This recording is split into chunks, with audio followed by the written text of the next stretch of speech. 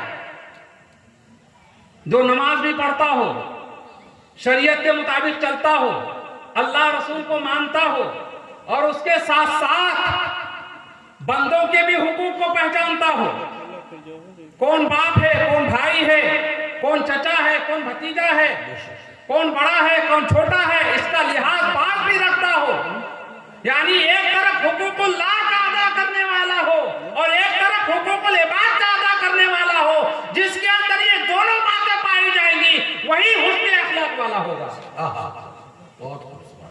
اور آج ہم اپنے بچوں کی جب تعریف کرنے لگتے ہیں، تعریف کے پل باندھتے ہیں، میرا بچہ تو بہت حسن اخلاق والا ہے، میرا بچہ بہت مؤدب ہے، مہذب ہے، فرشتہ لگ رہا ہے، اور پتہ چلا کہ نماز نہیں پڑھتا، ایک وقت کی نماز نہیں پڑھتا ہے، روزہ رمضان آتا ہے تو روزہ نہیں رکھتا ہے، جب نماز نہیں پڑھ رہا ہے، روزہ فرض ہے، روزہ نہیں رکھ رہا ہے، اور شرابی کبابی ہے، تو پھر وہ اچھا کہاں سے ہوا؟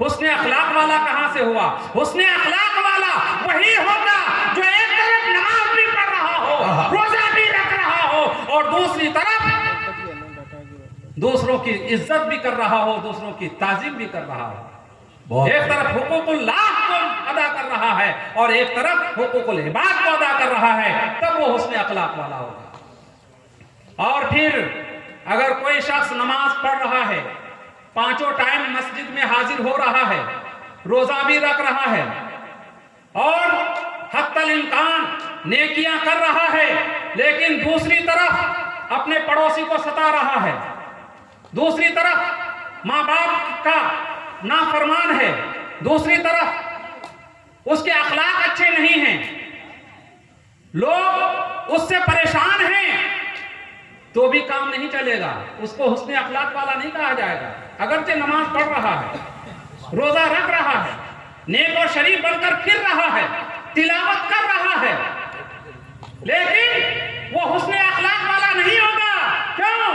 حقوق اللہ کو تو ادا کر رہا ہے، لیکن حقوق العباد کو وہ پامال کر رہا ہے، حقوق العباد کو بھی نبھانا ہوگا، ادا کرنا ہوگا، اور حقوق اللہ کو بھی ادا کرنا ہوگا، تب وہ حسن اخلاق کا پیکر کہلائے گا، حسن اخلاق کا مجسم کہلائے گا۔ اور جس کے اندر دونوں باتیں نہ ہوں، صرف ایک بات پائی جائے، وہ حسن اخلاق والا نہیں ہوگا۔ اور جو آدمی حسن اخلاق والا ہوتا ہے، اللہ اور رسول کو وہ محبوب ہوتا ہے، اور اللہ رسول کا وہ مقرب ہوتا ہے، حسن اخلاق کے ذریعے سے اللہ تبارک و تعالی اس کو اعلیٰ مقام عطا کرتا ہے، وہ دنیا میں بھی ہر طرف عزت کی نگاہ سے دیکھا جاتا ہے، اور آخرت میں بھی وہ عزت کی نگاہ سے دیکھا جائے گا۔ بے شک بہت۔ لیکن حضرات گرامی، آج ہمارے بچے بدخلقی کا مظاہرہ کرتے ہیں، اور ہمارے بچے ایسے اخلاق اپناتے ہیں جس کو ماں باپ دیکھ کر شرمندہ ہو جاتے ہیں، گاؤں پڑوس کے لوگ دیکھ کر شرمندہ ہو جاتے ہیں۔ اس میں جتنی غلطی اپنے بچوں کی ہے، اس سے کہیں زیادہ غلطی ہماری اور آپ کی ہے، اس لیے کہ ہم اور آپ اگر بچوں کو تربیت اچھی کیے ہوتے اور بچپن سے ہی بچوں پر تاکید کیے ہوتے تو آج یہ نوبت نہیں آتی۔ اور بچوں کو اچھا اخلاق کا پیکر بنانے کے لیے بہترین ذریعہ علم دین ہے، علم دین ہے۔ میں آپ کی شکایت نہیں کروں گا، لیکن جو حق بات ہے میں آپ کے سامنے رکھوں گا۔ صرف آپ کو نعت کے نام پر نوٹ لٹانے سے آپ منزل مقصود تک نہیں پہنچ سکتے۔ آپ کے ہاں مدرسہ ہے، مدرسہ علم ہے، علم کا نور ہے، مدرسہ علم کی روشنی ہے، چراغ ہے، علم کی شمع ہے مدرسہ۔ اب آپ دیکھیے کہ اگر آپ کا گھر اندھیرا ہو اور اپنے گھر کو روشن کرنے کے لیے آپ چراغ روشن کریں، چراغ جلائیں، لیکن وہ چراغ، اس چراغ کی روشنی باہر چلی جائے، آپ کی گھر میں نہ رہے، آپ چھت کے اوپر رکھ دیں تو باہر تو روشنی جا رہی ہے، آپ کا گھر اندھیرا ہے، تو اس چراغ جلانے کا کیا فائدہ ہے؟ کوئی فائدہ ہے؟ کوئی فائدہ نہیں۔ آپ نے چراغ روشن کیوں کیا؟ بلب کیوں جلایا؟ اپنے گھر کو روشن کرنے کے لیے۔ ہاں، آپ کا گھر روشن ہونے کے بعد اگر اس کی روشنی دوسرے کو مل رہی ہے تو ٹھیک ہے، اچھی بات ہے، لیکن آپ کا گھر روشن ہونا چاہیے۔ اگر آپ کا گھر روشن نہیں ہے تو آپ پریشان ہوں گے۔ آپ نے مدرسہ قائم کیا ہے، آپ مدرسہ چلا رہے ہیں، لیکن آپ کا نظریہ کیا ہے؟ دوسری جگہ علم پہنچے، دوسری جگہ کے طلبہ آئیں، دوسری جگہ سے لوگ آئیں، علم حاصل کر کے یہاں سے جائیں، لیکن آپ کا مزاج ہے چراغ تلے اندھیرے میں رہنے کا، چراغ تلے اندھیرے میں رہنے کا مزاج ہے۔ آپ یہ چاہتے ہیں کہ بھلے ہم اندھیرے میں رہیں اور دوسرے لوگ فائدہ اٹھائیں۔ یہی بات اگر صحیح ہے تو پھر ہر موقع پر ہونی چاہیے، ہر موقع پر ہونی چاہیے۔ جہاں آپ تجارت کر رہے ہیں، دکانداری کر رہے ہیں، تو آپ یہ چاہیں کہ بھئی فائدہ دوسروں کو ہو، ہم نقصان میں رہیں، چلو ساری کمائی دوسروں کے نام کر دیں، ہم فقیری میں رہیں، ہم محتاجی میں رہیں، ہم غربت کو اختیار کر لیں۔ آپ ہر جگہ یہ کام نہیں کرتے ہیں، لیکن جہاں علم دین کی بات آتی ہے تو آپ چاہتے ہیں کہ دوسرے لوگ فائدہ اٹھائیں اور ہم اپنے بچوں کو مدرسے میں نہ پڑھائیں۔ مدرسے میں پڑھانے سے غریبی نہیں آتی ہے، مدرسے میں پڑھانے سے وہ دولت ملتی ہے کہ زندگی بھر انسان خرچ کرتا رہے تو اس دولت میں کمی نہیں آتی ہے، بلکہ یہ وہ دولت ہے جس کو جتنا زیادہ خرچ کرے گا اس دولت میں اضافہ ہی ہوتا جائے گا، اضافہ ہی ہوتا جائے گا۔ اور ایک مزاج بنا ہوا ہے آدمی کا کہ اگر مدرسے میں پڑھ لیا، عالم بن گیا، حافظ بن گیا تو یہ 2-4-10 ہزار روپے مہینے کمائے گا، اس کی زندگی پرورش کیسے ہوگی؟ اس کی زندگی کیسے کٹے گی؟ روزی کا مالک آپ نہیں ہے، روزی کا مالک ہم نہیں ہیں، روزی کا مالک اور کوئی نہیں ہے، روزی کا مالک اللہ تبارک و تعالی ہے۔ اللہ جس کو رزق دینا چاہے کوئی روک نہیں سکتا ہے، اور جس کو نہ دینا چاہے اس کو کوئی دے نہیں سکتا ہے۔ جب ہمارا ایمان ہے اللہ پر کہ رزق دینے والا اللہ ہے، رازق اللہ ہے، ان اللہ یرزق من یشاء بغیر حساب، اللہ جسے چاہتا ہے بے حساب رزق عطا کرتا ہے، تو پھر ہمارا یہاں بھی ایمان ہونا چاہیے۔ اور یاد رکھیے، مدرسے میں پڑھنے والا بھوکا نہیں مرتا، بھوکا نہیں مرتا ہے مدرسے میں پڑھنے والا۔ آج دیکھ رہے ہیں مدرسوں کے فارغین ہی زیادہ تر اونچے اونچے عہدے پر فائز ہو رہے ہیں۔ مدرسے میں پڑھنے والے، بھائی آپ جتنا گڑ ڈالیں گے اتنا ہی تو میٹھا ہوگا۔ ایک غریب گھر کا لڑکا کہیں سے اٹھ کر کے آیا، دیہات سے اٹھ کر کے آیا، کھانے کا پیسہ نہیں، پینے کا پیسہ نہیں، پہننے کے لیے کپڑے نہیں، آپ کی زکات سے، آپ کے صدقات سے، آپ کے خیرات سے، آپ کی مدد سے اس نے تعلیم حاصل کی۔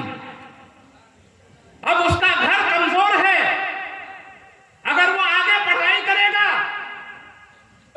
آگے صنعتیں اور ڈگریاں حاصل کرے گا تو پیسے کہاں سے آئیں گے؟ کون خرچ کرے گا؟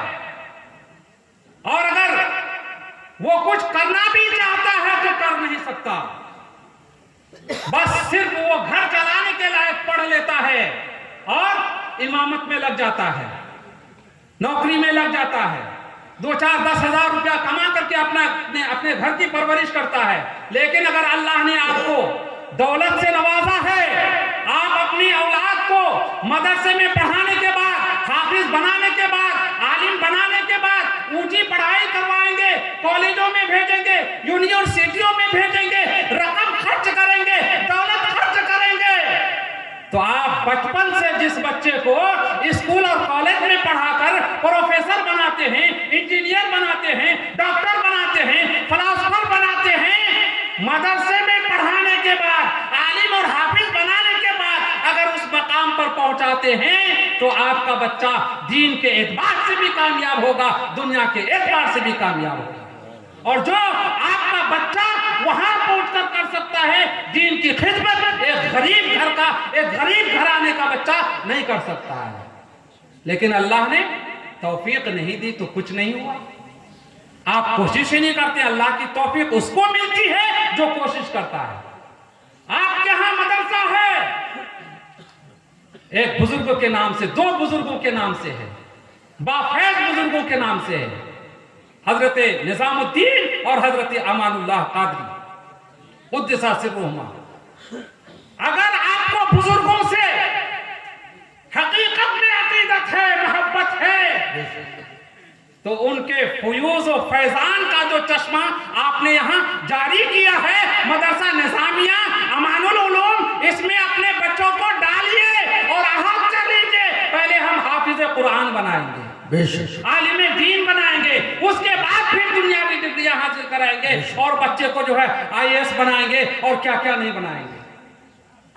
تو اللہ تعالیٰ آپ کو دنیا میں بھی کامیاب کرے گا اور آخرت میں بھی کامیاب کرے گا. اور اس بچے کے اندر وہ حسن خلق آئے گا کہ بچہ زندگی بھر آپ کا وفادار رہے گا, فرمانبردار رہے گا, آپ کا پیر چومنے والا ہوگا اور آپ کی دست بستی کرتا ہوا نظر آئے گا. بے شک سبحان اللہ. لیکن اگر آپ نے دین نہیں سکھایا تو اس کے اندر حسن خلق نہیں آئے گا. تو جب حسن خلق نہیں آئے گا, نہ وہ اپنے رب کو پہچانے گا, نہ اپنے رسول کو پہچانے گا, نہ اپنے دین کو پہچانے گا, نہ اپنے آپ کو پہچانے گا, اور پھر نہ ہی آپ کی کوئی قدر و اہمیت سمجھے گا.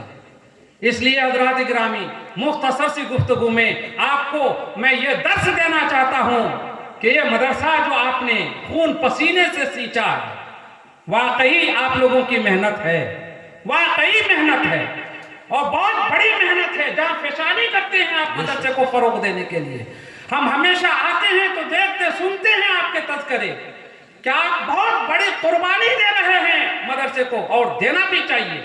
تمام نوجوانوں کو اللہ تعالیٰ حوصلہ عطا فرمائے, اور تمام نوجوان مستعدی کے ساتھ اس مدرسے کے فروغ میں اپنے جان و مال کی قربانیاں پیش کریں. اللہ تعالیٰ یہ جذبہ سلامت رکھے. مگر اس قربانی سے زیادہ اس کی قربانی دیں کہ اپنے بچوں کو داخل کرائیں. اور یاد رکھیے, آپ کے بچے جب پڑھیں گے نا تو مدرسے کا نظام بھی درست ہوگا. اگر امیروں کے بچے پڑھنے لگیں تو امیر لوگ اپنے شایان شان کھانے پینے کا, رہنے سہنے کا نظم و ضبط کریں گے, اپنے شایان شان اساتذہ بحال کریں گے, اپنے شایان شان تعلیم دلانا چاہیں گے. پھر فکر آپ کو زیادہ لگے گی. آپ کے صدقے سے غریبوں کا بھی بھلا ہو جائے گا نا. آپ کے بچے اچھی طرح سے اگر پڑھ لیں گے تو غریب کے جو بچے آتے ہیں ان کی بھی پڑھائی اچھی ہو جائے گی. اس لیے حضرات گرامی, اپنے بچوں کو پڑھائیے پہلے اپنے مدرسوں میں, اور یہ روشنی جو یہاں پھیل رہی ہے اس روشنی کو پہلے آپ اپنے گھر تک پہنچائیے, اپنے گھر پہنچائیے, پھر آپ کا کہ گھر سے دوسرے کی طرف جائے, دوسرے گھروں میں جائے. یہ عہد کر لیجیے. اگر میری بات سمجھ میں نہیں آ رہی ہے تو سمجھنے کی کوشش کیجیے. دین کا علم حاصل کرنے والا بھوکا نہیں مرتا. اصل چیز کیا ہے؟ ہمارا ایمان ہونا چاہیے کہ اللہ تبارک و تعالی سب کا گزر بسر کرنے والا ہے. گزر بسر, زندگی کاٹنا, اور ہمارا مقصد ہے کہ ہماری زندگی کٹ جائے, ہماری زندگی کٹ جائے. تو زندگی کٹنے کے لیے ہم کیا کریں؟ وَأُفَوِّضُ أَمْرِي إِلَى اللَّهِ, اپنے معاملہ کو اللہ پر چھوڑ دیں, اللہ پر چھوڑ دیں. اب اللہ جیسے چاہے ویسے ہماری زندگی گزرے, ویسے گزرے. اور اللہ تبارک و تعالی جب کسی کو غریب کرتا ہے تو اس کے ساتھ زندگی گزارنے کے اسباب بھی ویسا ہی پیدا کرتا ہے, اور جس کو امیر کرتا ہے تو اللہ تعالی اس کی زندگی کے مطابق اسباب پیدا کرتا ہے. اس لیے جو 10,000 روپیہ مہینہ کماتا ہے تو اس کے اخراجات کم ہوتے ہیں, زندگی کٹ جاتی ہے، اور جو 10 لاکھ روپیہ مہینہ کماتا ہے اس کے اخراجات اتنے بڑھ جاتے ہیں اور پریشان سب رہتے ہیں۔ جو کم کمانے والے ہیں وہ بھی پریشان رہتے ہیں، جو زیادہ کمانے والے ہیں وہ بھی پریشان رہتے ہیں، لیکن ایک اعتبار سے اگر دیکھا جائے جو زیادہ کم کمانے والا ہے اس کو فکر کم ہوتی ہے، اور جو زیادہ کمانے والا ہوتا ہے اس کو فکر زیادہ ہوتی ہے۔ بے شک اس لیے حضرت شیخ سعدی نے فرمایا آنا کے غنی ترن محتاج ترن، جو زیادہ مالدار ہیں وہ زیادہ محتاج ہیں، اور اگر مالدار کم ہے تو وہ کم محتاج ہے۔ یہاں تک کہ کسی کے پاس کوئی مال و دولت نہیں ہے تو وہ بے فکر ہے، وہ بھی بے فکر ہے، اس کو کسی چیز کا غم نہیں، وہ کہیں چلا جائے یا دنیا چھوڑ کر چلا جائے اس کو کوئی فکر نہیں ہوتی ہے، لیکن ایک مالدار اگر ہے اس کو کہیں جانے کے لیے سوچنا پڑتا ہے، اور موت کے نام سے اس کے جسم میں کپ کپی پیدا ہونے لگتی ہے، مرنا نہیں چاہتا کہ ہاں یہ مال چھوڑ کر کے مر جائیں گے، ہاں یہ گھر بار چھوڑ کر کے مر جائیں گے، لیکن جس کے پاس کچھ نہیں ہوتا ہے، اللہ اور رسول کا پر ایمان ہوتا ہے، نیک اعمال کا، اب ان کے پاس اگر ذخیرہ رہتا ہے تو وہ مرنے سے گھبراتا نہیں، وہ تو اس فکر میں رہتا ہے کہ الموت جسر یوصل الحبیب الی الحبیب، کہ موت ایک پل ہے جو دوست کو دوست سے ملا دیتی ہے، وہ ہمہ دم مرنے کے لیے تیار رہتا ہے۔ اللہ تعالی ہم سب کو کہنے سننے سے زیادہ عمل کی توفیق عطا فرمائے، وما علینا الا البلاغ۔ السلام۔